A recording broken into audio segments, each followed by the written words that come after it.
local church to be their regular preacher for the month of June. So that would be something na hard for me to do because that is in Marikina City. So we have been discussing this, and I will be discussing this as pastor as well, because of course there are times sa Sunday na wala ako because of preaching in another local church. Their pastor is going to rest for a month, so they need a substitute that can preach in their local church. So God willing, kung yan ay pahintulutan, dahil sabi ko, hindi ko iiwan yung Sunday school ng church because we are discussing a very important topic. Last week ay nag-aral tayo about sa history ng confession, at kung matatandaan nyo, there are factors contributed as to why the church had needed to have a confession of faith. And the very interesting topic is that because of the heresies that arose during those times in the ancient church, yun yung naging reason as to why kinailangan ng mga confession. At hinati natin ang bawat era ng church. So in church history, we have different era. Yung panahon ng mga apostles, we call it the age of antiquity or the apostolic era. So wala tayong problema nung time na yun because the church have had their apostles. So directly na-inquire nila ang kanilang mga concern. And what the apostles did is that they have written the doctrines they have taught to the church, and in that reason, we have the New Testament. So the New Testament is the source of our faith. So the confessions of faith are our resources. So that's a very different thing. Source and resources, they are completely different thing, but they are helping each other para maging clear sa church ang teaching ng mga apostles. So that's the antiquity. And we have the patristic era. We call it the apostolic father. Iba pa yung apostolic fathers sa patristic. Apostolic fathers are those fathers na mismong na-disciple ng mga apostles. So the example for that is Polycarp, ang disciple ni John. And we also have the other fathers like Clement of Rome. So those are the apostolic fathers. We have the patristic era. In patristic era, these are the church fathers during the first 5 century of the church. From AD 100 to AD 500. At dito ang naging issue is orthodox. Whether God is Trinity. So that has been the issue in that time, and the church has convened 4 councils to address that issue. So we have the first council in Nicaea, we call it the Council of Nicaea, and there they prove that God the Father, Jesus Christ, and the Holy Spirit are one, and God. And because of that, the Nicene Creed or the Athanasius Creed, something that has been developed after the Nicene Creed, says to be able for a church to be to be able for a person to be saved, he must hold to the Catholic faith. That's the first sentence of that creed. And sabi doon, and what is the Catholic faith? That we worship one God in Trinity and Trinity in unity. So that has been the creed. Apart from that doctrine, no one will be saved. If you don't believe the Trinity, you are not going to be saved. Simple as that. That's the Catholic faith. Catholic means universal. Otherwise means orthodox. And also you have the council in Constantinople, modern-day Turkey. Diyan, lalong pinaigting ang pagpapatupad ng Nicene Confession. And then we have the council in Ephesus. Ephesus is modern-day Turkey. At dito, giniba yung Nestorianism na nagtuturo na si Christ ay may dalawang person. And then the fourth is the Council of Chalcedon. And dito giniba yung monophysitism, which teaches that Christ has one nature, mixture of humanity and deity.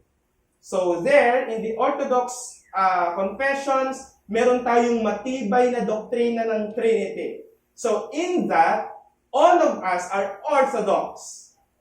So when they're going to ask you, are you Orthodox? Yes, I am. Why? Because I believe the four councils. Because I believe the Trinity. I believe that Christ is both man and God. Without confusion, without separation, without conversion, without division. And I believe the Holy Spirit to be God. Preceded by the Father and by the Son. Yan yung sa Council of Chalcedon na nirevise na tinatawag na filioque. Galing sa Ama at galing sa Anak. Pero, we have pointed that Orthodoxy is insufficient in terms of salvation. You can be Orthodox and still not evangelical. So, evangelicalism is also one of the important distinctive that a person must confess to be able for him to have a genuine saving faith. You must confess salvation by grace alone. Kaya dito sa Reformation era, that's 16th century hanggang 17th century, dito pumasok yung Protestant Reformation, dito tinuro yung justification by faith, and because of the Reformation movement, nagkaroon ng mga various confessions. So, we have the three forms of unity, Canons of Dort, Belgic Confession, Heidelberg Catechism, confessed by the German and the Holland or Netherlands Church, or we call it now the Dutch Reformed Church. We believe them, but there are contents na hindi tayo nag-agree as Baptists. So we don't hold the three forms of unity sa pinakakabuuan nito. Siguro when it comes to Calvinism, we do. But in church government, in the matters of baptism, we no longer adhere to their confession. So kinailangan ngayon ng another confession in the Church of England. Nagkaroon ng movement ang Puritan to reform the Church of England. So they have convened another council to discuss the Church of England's faith, and they have called it the 1647 Westminster Confession of Faith, or the WCF. But the nonconformists na hindi naniniwala sa pedobaptism o pagbabaptize ng baby at hindi naniniwala sa Presbyterian form of government ay nagtatag din ng kanilang sariling confession na consistent sa Reformation, pero iba ang view sa church at sa baptism, and later on they were called the Baptists. So ang buod ng ating distinction bilang isang Angono Reformed Baptist Church, we are Orthodox, we are Evangelical, we are Reformed, we are Puritan, we are Baptist. So ganon ang hierarchy for you to be able to defend yourself as a unique or distinct Christian. Now let's go to the necessity, and I have here we have here the handout. So we are still on introduction. Bakit mahalaga ang confession? Bakit mahalaga na ang isang church ay merong pinangahawakang confession? Let's open our Bible in Habakkuk chapter 2 verse 22, and there we see, and the Lord answered me, write the vision, make it plain on tablets, so he may run who reads it. So the context is every time that the Lord reveals His will, He had the prophet to write it down and deliver it to the people. Whenever the church is addressing a false teaching, they were documenting it. They were documenting it so that they who read it may run from errors. From that verse alone, we can establish a very great point. Writing down a confession of faith is necessary to guard the truth. That's the very essence of it. But let me be clear. A written confession of faith is not equal to the Bible. That's very important. Ang confession of faith, hindi pantay sa otoridad ng Biblia. Ulitin ko, hindi kapantay ng Biblia ang 1689 confession. I have here the Bible. I still believe that this is the sole authority. No any other document can be equal to the authority of these holy scriptures. But I also have here my confession of faith, 1689, London Baptist Confession of Faith. And I do not equate this to this. But this is something that is under the scripture. What the scripture taught as a whole, confession taught in summary. The confession of faith summarizes the scriptures. That should be clear. May mga false accusation ang Biblicists. Yung mga Biblicists, they are the group of evangelicals na nagsasabing, we do not subscribe to creeds. We don't subscribe to any confession. We only subscribe to the Bible. That's Biblicism. They want to be sola scriptura, and yet they fall on extremes because they do not recognize the written confessions of the church as its defense from false teaching. Clarification, Bible alone is the source of God's revelation. No, nothing else. Kaya when we are going to prove to the atheists that God really exists, we don't use creation. We use the Bible.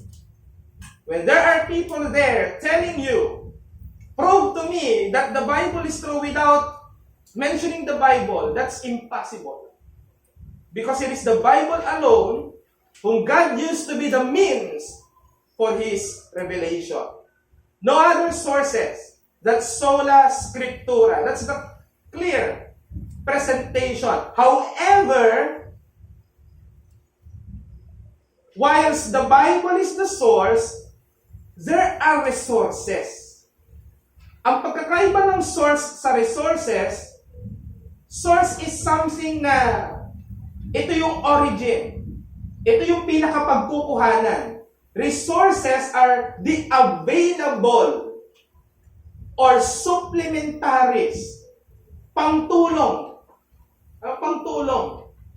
Para mas maging malinaw sa atin to help people understand the teachings of the Bible. So they are creeds and confession of faith. Now, confessing that you are Bible alone without clear statement of faith in the church, the worst effect of that is doctrinal division. Wala kayong confession of faith No one knows ano yung stand nyo sa mga particular things, sa mga particular discussion. You have no confession of faith. At meron palang isa dyan na nako-convince na that abortion is right. You don't have a confession of faith. So anyone in the church can believe what he wants to believe.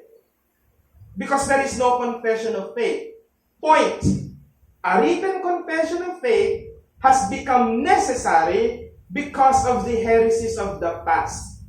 Kaya naging importante ang confession of faith dahil sa mga maling turo ng nakaraan, kaya nagsisilbi itong gwardya that sets a parameter against doctrines contrary to the scriptures. Let's hear from Dr. Bert Parsons sa kanyang What Does It Mean to Be Confessional, May 11, 2023. Sa Ask Ligonier, he says here, but essentially one of the things that's wonderful about being confessional is that if I'm talking to a confessional Baptist or a confessional Lutheran, I know that we can have an intelligent, thoughtful conversation surrounding and grounded in the Word of God and the doctrine of the Word of God.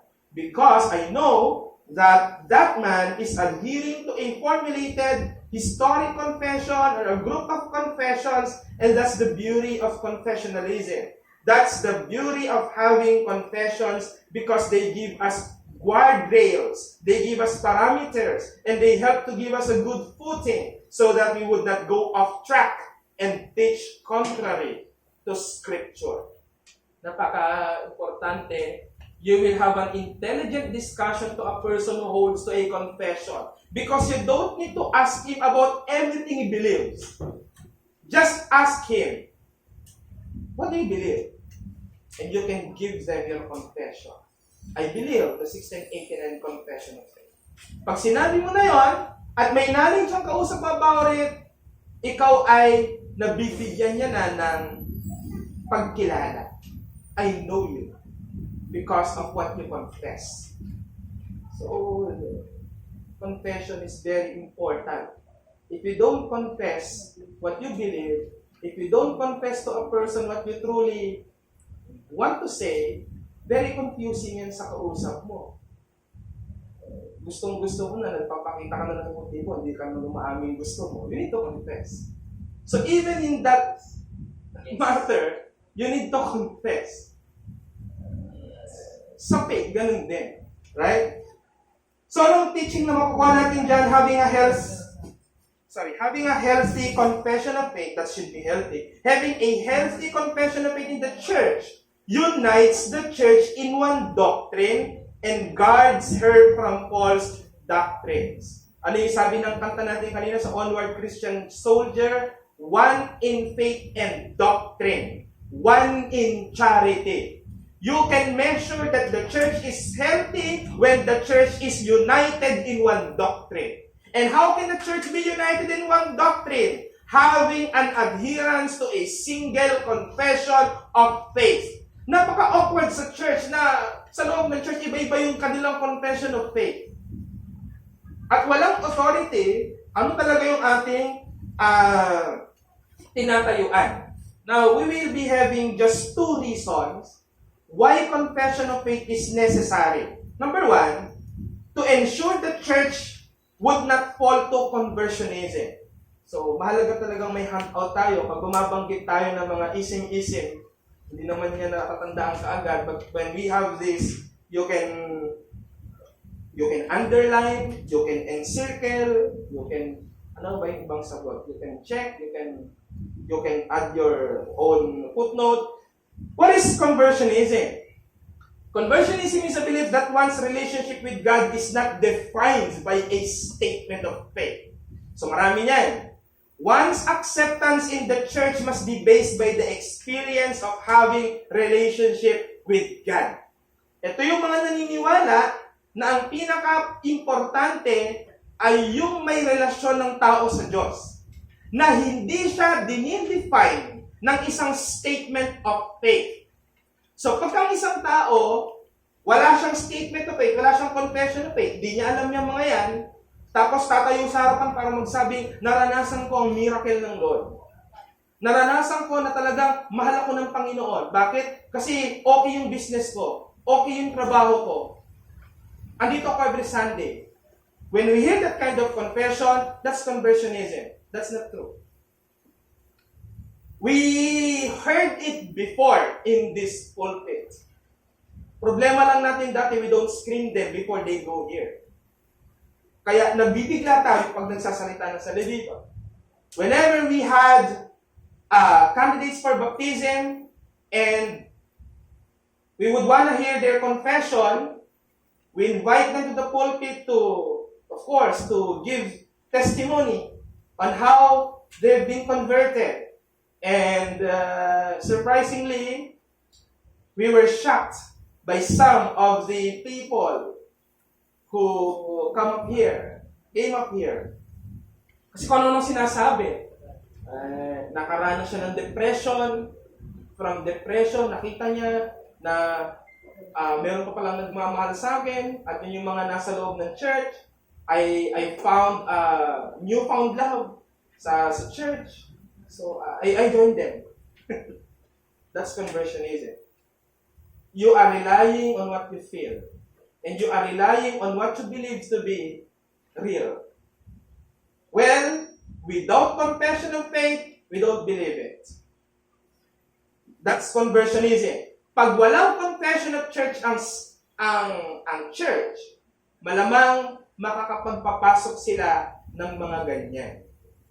Mamaya makakaroon tayo ng confession sa isang magpapabaptize, and we are very sure na we will no longer hear kind of confession that we have had before. So, there. So, ang focus nila ay personal experience of having relationship with God. So, doctrine is not important. What important is that I love Jesus. Doctrine just make a person proudful. Or proud. Prideful pala. Pag namin pride. Pag doktrina, pinapayabang lang ng tao. Pag doktrina, masyadong technical. Ang importante, mahal ko si Jesus. So that's conversionism. Ang kanilang confession of faith ay simple lang. Na-save ako dahil tinanggap ko si Christ. Na-save ako dahil nalaman kong mahal pala ako ni Christ. And then, written confessions attack individuals' soul, liberty, and conscience. Sa paniniwala nila, pag may written confession, nadidiktahan ng kalayaan ng isang miyembro. Sa mga miyembro na, nakaranas ba kayong parang nadidiktahan kayo sa gusto nyo? Pag nakakaranas kayong parang nadidiktahan kayo sa gusto nyo, check nyo yung conversion nyo, meron ba talaga? Kasi, kung ano yung pamantayan na sinulat ng Biblia, dapat nandun na yung joy mo. If you are truly belonged to the kingdom of God. Ang concept niyan, maaaring mag-angkin ng isang tao na siya ay spiritually touched. Wow, I'm touched. Or having received a revelation from God through signs and experiences. So ito yung mga tao sa church na, halimbawa, may pinag-pray, tapos yung pinag-pray nangyari, tapos directly niya kaagad na kinuha-convert na ito ay gawa ng Diyos dahil anak niya ako. So those are the scenarios that we can see a person is a conversionist, tapos siya ay naniniwala pa rin sa mga signs and experiences. Kunyari, pagka tong taong to ay laging nasa church, something like that, ay ganito ang ibig sabihin. So, ganyan yung paraan nila. Pero ang issue, ang totoong conversion, hindi nakabase sa mga ganito. Nakabase sa totoong pagkaunawa sa doktrina ng kaligtasan sa Scripture. In Scriptures pa yan, hindi is. So, true conversion is based on true understanding the doctrine of salvation in Scriptures, not on experience alone. Now, don't get me wrong. I do not belittle experience. There is a genuine experience of saving grace. But experience alone is not so. Dapat nanggagaling yung experience sa pagkaunawa ng gospel. Not the other way around. Now, kaya ang Bible doctrine ay essential sa totoong conversion ng tao. Paano magiging sukatan ng church para tanggapin ng isang miyembro ang kanyang pagkaunawa sa doktrina ng kaligtasan? That's all. He can share his experience, pero hindi yan ang basis natin. Paano po magiging basis natin? Sa paglakad na niya. Kagabi meron akong ka-debate na Presbyterian at sabi niya, paano nyo masisiguro na lahat ng binaptize niyo totoong convert? And marami tayong napatunayan na hindi pala totoong convert pero nabaptize. Ang gusto niyang ipaliwanag na mali yung believers ay baptism by baptism of believers alone. Kasi nga, siya ay Presbyterian, they baptize baby because they believe that the promise of salvation is extended to the children of both believing parents. Ang ganda ng doktrina nila eh. Pagka both believing parent ang mother at father, yung covenant ng salvation extended dun sa children. Kaya Presbyterians, are encouraging their members that they should have their children homeschooled and not enroll them in a public school for the fear that they may be influenced by the world. Malapit na sa asceticism. We don't believe it. Now, ang kanilang sinasabi, paano naman kayo nakakasiguro na talagang safe yung pumasok sa inyo? And my answer is as simple as this. The church has a design for that, created by God, the builder of the church. What is that? Discipline and excommunication. Kaya nga may ganun eh. Para pag may nakapasok na hindi genuine, mapapalabas natin kaagad. If they truly are not belong in the church. Now, Ephesians 1:13-14, in Him you also, when you heard the word of truth, the gospel of your salvation, and believed in Him, were sealed with the promised Holy Spirit, which is the guarantee of our inheritance until we acquire possession of it, to the praise of His glory. Sino na dito yung nakaranas kumuha ng appliance through a home credit or any financing or Aeon or whatever it is that you can name na mga lending company? Hindi ba para magkaroon sila ng guarantee na ikaw ay talagang magpe-purchase, you are required to pay the 30% of the total repayment? We call it the down payment. That's a guarantee that you are really serious in getting that appliance you wanna get. Now, according to this text, the Holy Spirit is God's down payment. Para ipakita sa atin ang kanyang seriousness that He wants us to be saved even to the finality. The Holy Spirit is our earnest possession. And who is the Holy Spirit? God. Kaya ang conversion pattern, kailangan munang mapakinggan at maunawaan yung word of truth, the Bible. And then, magpa-follow doon yung conversion because he believes the word. Then that way, a person can tell the church that what he was and is experiencing in his life is because of God's providential dealings. That's the correct experience. Marami akong na-close na deal. Praise God. Marami akong ganyan nakikita sa Facebook. Marami akong mga kasama dati sa call center na umalis dahil na-persuade sila sa nauuso ngayon ng mga businesses. Pero hindi ko naman talaga sila nakita nagko-confess ng Christianity. Pero they're always posting in Facebook every time na nakakapag-close sila ng deal at sinasabi nilang pinapaboran ako ng Diyos at anak talaga niya ako. Ang basihan, kasi nagbibigay siya ng mga pabor. Paano kung hindi na? Paano kung may pagkakataong hindi? Pwede mo nang mabawi? Hindi pala totoo. That is why we cannot base our conversion experience sa mga bagay na gano'n. Boxing. Unang-una, mali nga yan eh. Tapos mag-pray ka na ipanalo ka ng Diyos. Mali nga yung ginagawa mo. Maraming boxer na nagpo-profess na Christian. Mag-pray sila, ipanalo sila. Ma-knock-out ko sana yung kalaban ko. Imagine that kind of prayer. What could be worse?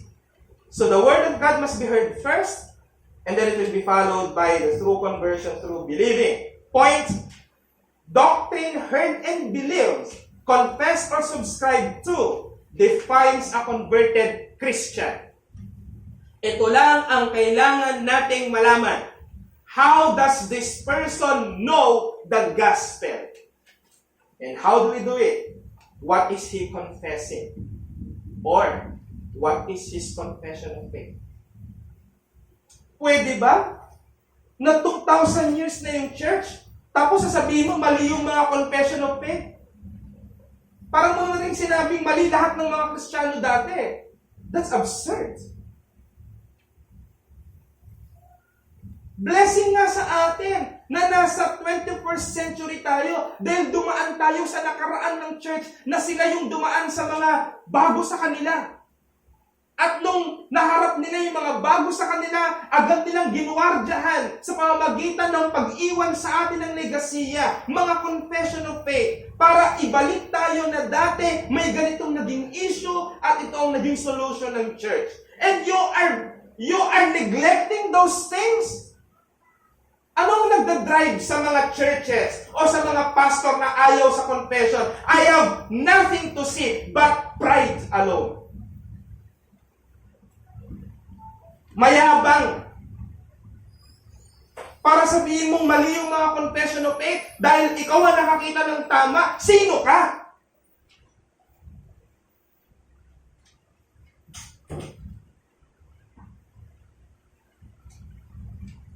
Speaking of home credit, good news daw. We are open. Kaya kailangan nating maintindihan that doctrine is essential para hindi mahulog ang church sa conversionism. Ang benefit nito sa church membership, having a confession of faith as what defines a local church, guards it from unwanted entrance of false converts. Ito kagad ang humaharang. Kahapon nandun ako sa church ng Malanday at meron silang ini-interview na kakalaya lang sa Pilipin at gusto maging miyembro dun sa local church. At napakaganda ng mga question nila. Paano mo nasasabing saved ka? Bago nila papuntahin sa harapan, pastor muna at mga kalalakihan ng kinorner siya. Bakit mo nasasabing saved ka? Bakit mo gustong maging miyembro ng church? Ano nga asahan namin sa iyo pag baptize ka? So, those are the question. Pag din pa lang na-open na yung candidate, huwag may baptize. Bakit? Immature. Dapat alam niya yun eh. Nadadaan siya sa ganun, sa mga pagsasala.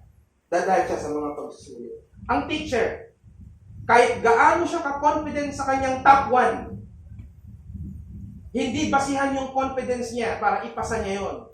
Kailangan niyang ipasa yung mga examination. Siya mismo. Merong written document na nagpapakita na talagang siya ay nag-take ng exam and that should be the basis for him to pass. Not the teacher's confidence. Number 2. Isa pang reason as to why the confession of faith is necessary to maintain church unity to the Catholic faith and healthy fellowship with other churches. What do I mean by this? Meron kasing local church na nag-a-agree in one doctrine, pero hindi nag-a-agree sa ibang local church. That's also absurd. Lalo na pag ang church ay ruled by pastor. Kung anong sabihin ng pastor, yun ay pinapaniwalaan ng lahat. Nagloko yung pastor. United nga sila sa doctrine, pero kumukontra naman lahat ng simbahan.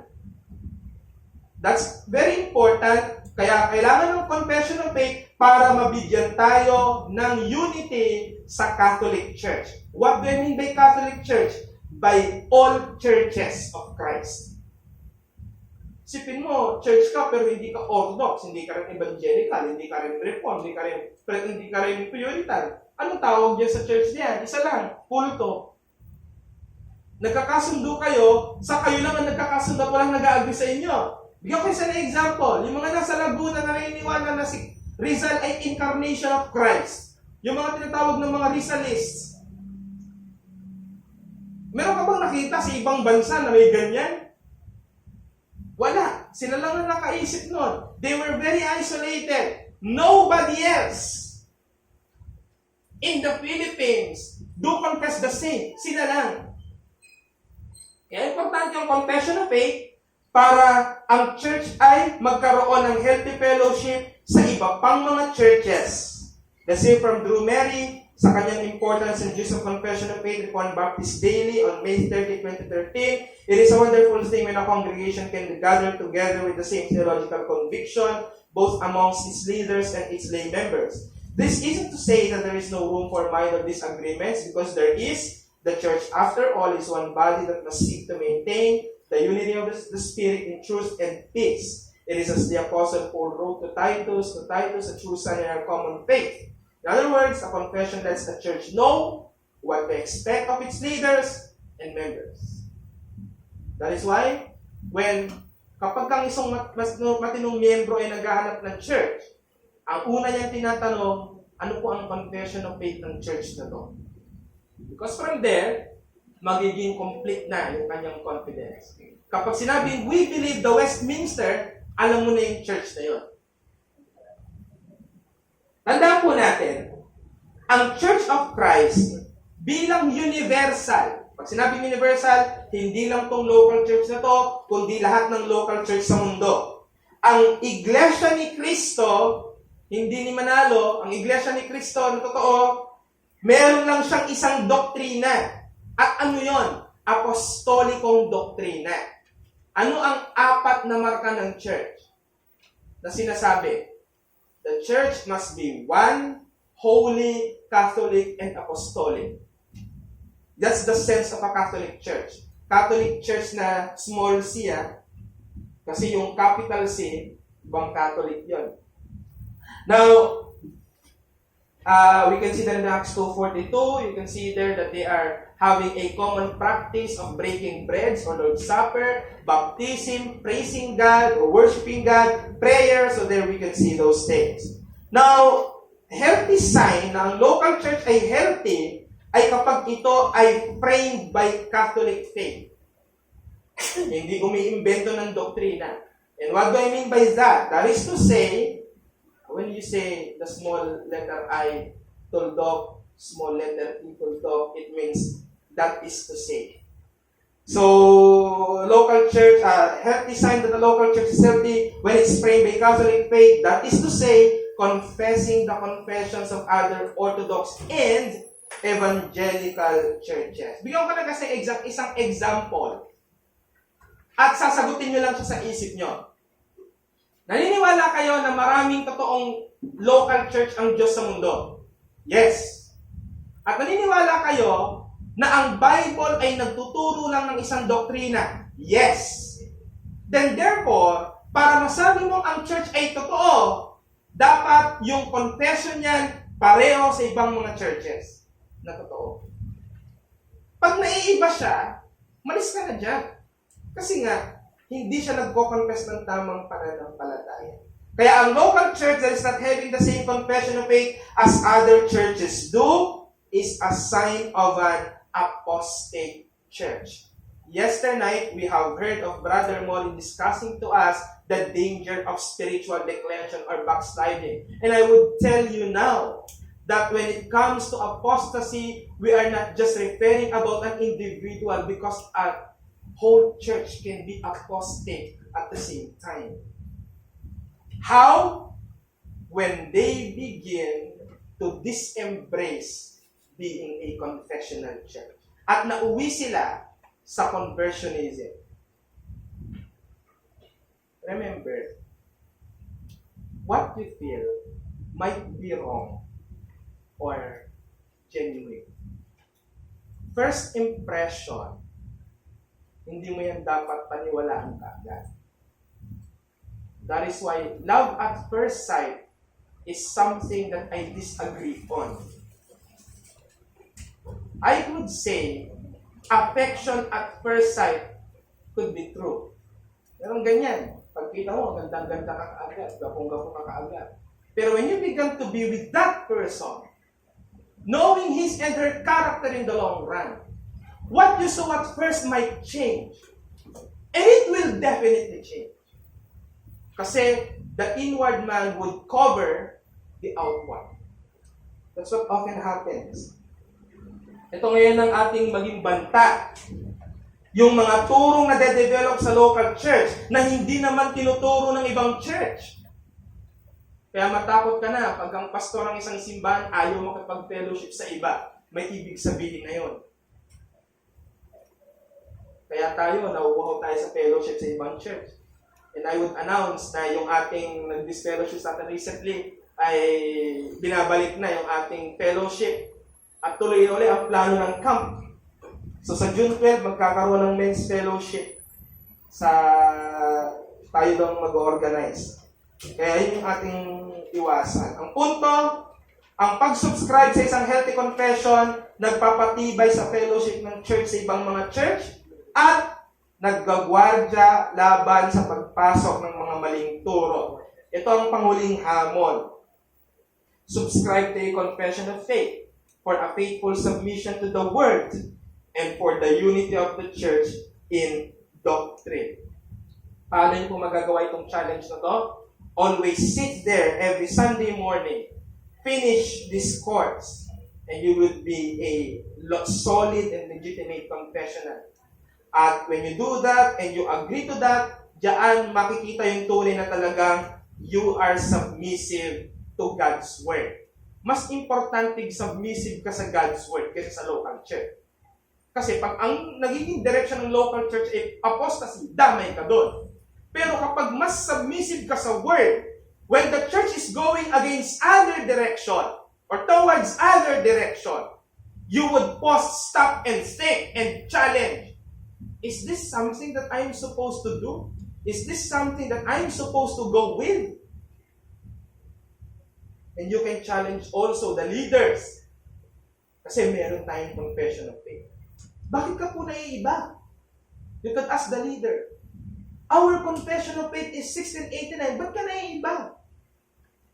And it can also be a basis for a corrective discipline.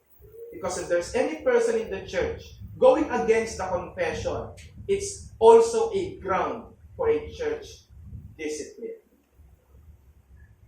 Next week, we will be discussing about the first section, yung of the Holy Scriptures. So this is bibliology course, pero base siya sa confession of faith, at ang pag-uusapan muna natin ay yung necessity of Scriptures. So that's for next Sunday, God willing. For now, any questions?